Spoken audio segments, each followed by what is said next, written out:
that frigid forecast means several warming centers will be available. Dozens of churches are lending a helping hand to those needing a place to stay warm and eat a hot meal. Aaron Simonek stopped by one church in downtown Columbus working to keep people safe.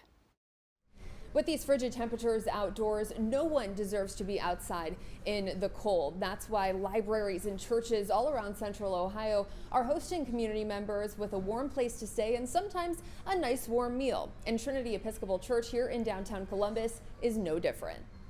Good, good. Josiah Swick envies his sister, who lives in sunny Florida, where the climate is much different. I want summer to be back. Yeah, I don't like this weather. It sucks. Swick is currently experiencing homelessness. My hands get so cold, I feel like they're going to get frostbite. He stopped by the Trinity Episcopal Church for a warm space, new cold weather gear, and a hot meal. He picked out some White Castle sliders.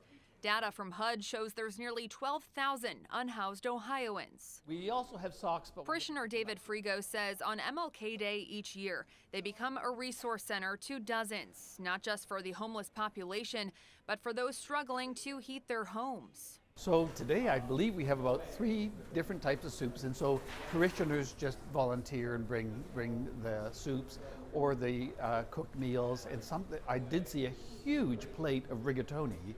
It's a monstrous thing. So it's really whatever people bring. Because of the federal holiday, only the main Columbus Library doors are open to act as a warming shelter. When all doors are back open Tuesday, most library locations will offer resources, including water, Wi-Fi, and charging stations. But this is a particular day where a lot of buildings downtown are closed.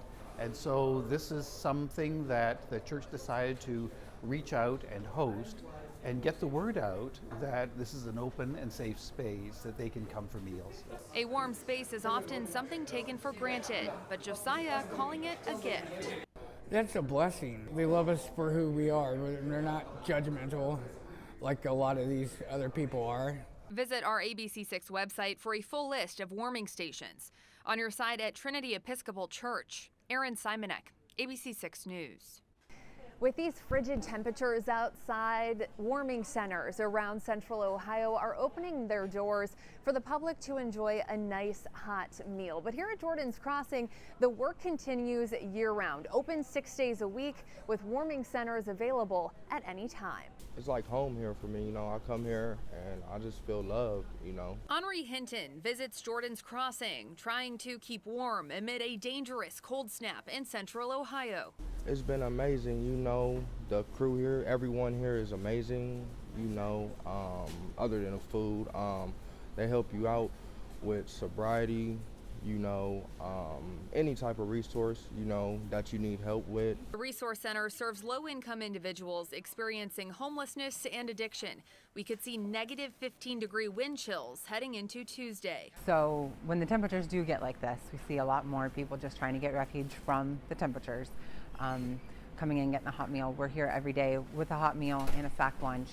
But people are facing issues with homelessness, along with people that just can't afford to keep the heat on, is to keep their houses warm. According to data from HUD, homelessness in Ohio is up 10% since the pandemic. The reality is some of these people have been out here for a while. We become their family. They build trust with us. There's a rapport that is created, and they depend on us. So we definitely watch the weather to make sure that any extra stuff we can do to make sure that they're okay and stay alive. Jennifer Nays overcame addiction and now volunteers at Jordan's Crossing. Yeah, medical resources, food, clothes, things we need to clean with, paper, anything. There's all kinds of resources. You know what I mean? Hinton calls the Resource Center a quite literal warm hug, a needed lifeline as we enter the thick of winter. It just shows how it grows every day, the growth, and how it could keep going every year. It just never changes in Jordan's Crossing. It's amazing. Visit our ABC6 website for a full list of warming stations. On your side at Jordan's Crossing, Aaron Simonek, ABC6 News. Today and tomorrow, COTA is waiving its fares because of this weather. This includes buses, COTA Mainstream, and COTA Plus. The free fare is all part of their extreme weather policy. COTA says whenever there is a cold weather advisory or a level 1 or 2 snow emergency, they'll waive the cost. It helps people who need to get to warming centers or shelters get there without having to think about the cost of transit. And then it honestly speeds up the boarding process so we can get people on the bus quicker and keep the warm air inside the bus instead of letting it out.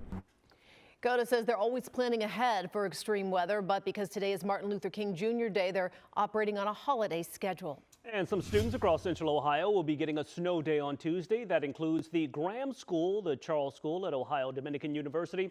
These and more are rolling at the bottom of your screen. Tomorrow, Columbus City Schools and Southwestern City Schools will be closed, but it's not weather related. Instead, it is a professional development day for those staff members. We're on your side with everything you need to know about this rough winter weather headed this way. The Good Day Columbus team will be up bright and early at 4 a.m. tomorrow. We will be tracking those school closures, any impact to the roads, and of course, the forecast.